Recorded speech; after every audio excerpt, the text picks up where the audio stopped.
Okay, class. Ngayon, magaling ba kayo sa salitang English? Yes, sir. Basta, basic lang Opo, po. sir. Ano ba yon? Sige po, sir. Babanggit ako ng mga pangalan sa kalawakan at i-Englishin nyo. Halimbawa, yung between. Ano ang English ng between? O ikaw?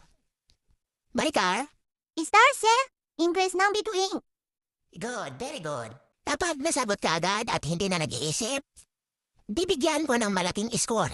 Ito naman yung isa. Ano ang English ng araw? O ikaw?